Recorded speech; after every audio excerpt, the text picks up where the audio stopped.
The Nintendo Switch 2 needs to have one key thing to make it successful, or at least to heighten its chances of being successful. But before I get into that, I want to give you a quick background about what is going on with the Nintendo Switch 2. It was rumored to release near the end of 2024, but now it is once again rumored to release in March 2025 at the earliest. Based on a Bloomberg report, stocks have tumbled, or their shares have tumbled 8.8% since this announcement that it is being delayed. Nintendo's reasons for delaying it is because they want to launch the system with games. They don't want to launch the system with no games and pull an Xbox. So, yeah, they want to have games when they launch it, so they will push it back to springtime 2025 at the earliest. But it might be different this year because they have competition. When it came out in 2017, it was a hybrid handheld and you can dock it onto the TV. But now you have things such as the Steam Deck, which can be a handheld and played on the TV. And it plays PC games and is pretty powerful. So it has competition now. So when it does launch, they need to have a significant improvement. Now, I don't mean a significant improvement as in it needs to be as powerful as the Xbox or the PS5. It needs this one thing, and I'll tell you what it is right now. It needs to run games at least the very minimum 60 frames a second. I cannot play games at 30 frames a second anymore. I have an Xbox One X from 2017. It's very powerful, but the only downfall with it right now is its CPU. It cannot run games, a lot of games, past 30 frames a second. Games will render beautifully. That it has a lot of RAM. The GPU is good. I got it around Red Dead Redemption 2. The difference between Red Dead Redemption 2 on my Xbox One original versus the Xbox One X, it was way different, the graphics, but it still ran at 30 frames a second. So the CPU was the bottleneck. The Nintendo Switch, they obviously you want to have a better GPU, but if they just increase the CPU to let games run at 60 frames a second, it might be good enough. You cannot release the Switch in 2025 when you have a PS5 and then a PS5 Pro out by that point, maybe an Xbox Series X, maybe an Xbox Series X Pro by that point. An Xbox Series S that can do 60 frames, PC, Steam Deck, because now Steam Deck is their competition. You cannot release a console in 2025 that is still 30 frames a second. You cannot do it.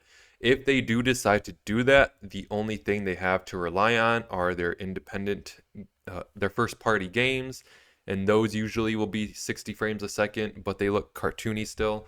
It's just, I still think a lot of games on the Nintendo Switch now are 60 because a lot of them are just Nintendo Switch games that are cartoony and the graphics can handle it. But they just need to make sure all games that are played on the Switch 2 are 60 frames a second. So that's the main thing, guys. It just has to do 60 frames a second. I cannot, I don't know about you, comment down below. I cannot play games at 30 frames a second anymore. It has to be at least 60. Now, I'm not one of those crazy people, not crazy people, but I'm not one of those people who are like, I need not even 120 hertz. I need 144 hertz, 144 frames, or 220 frames. I play 1080p, 720p just so I can get 250 frames a second. I'm not one of those. I'm fine with 60 frames a second. Granted, I haven't played high frame rates much, so maybe it is way different.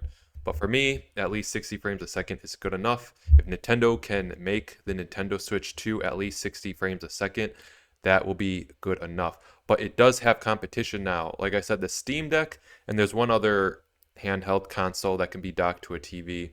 In 2017, there was nothing like it. But now there is a lot more option. There are a lot more options. The cheapest version of the Steam Deck is the same price as the Switch OLED. So the Switch now is in 2025. They're only going to release it with games, which I think is a good idea. You don't want to get a Switch 2, and you know there aren't going to really be big third parties on there.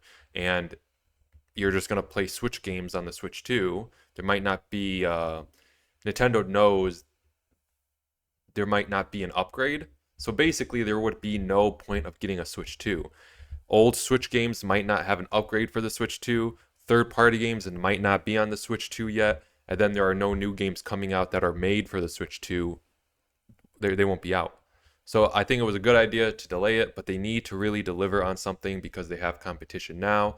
And I think the least they can do is have it capable of running 60 frames a second. Make sure it has a good CPU. Okay. So yeah, that's all I have for this video. Nintendo, I think they just have to keep making good games, but they're getting more and more competition now with not only with their hardware like the Steam Deck, but Pale World like is just like Pokemon, but it came out and it was taking up Pokemon's spot. So now people are people are starting to catch up with the games because Pokemon now is an afterthought, and now Nintendo has to worry about the handheld competition being a hybrid to the TV, and they have to worry about their games having competition now because Pokemon had no competition, and over the last, I don't know, I say decade, the Pokemon games have been slacking a lot, and I see a lot of people complaining about the Pokemon games. So Nintendo really needs to start tightening up their ship and delivering on some quality stuff. Um, so yeah, that's all I have for this video, guys. Thanks for watching. Comment your thoughts and opinions down below, and I will see you in the next video.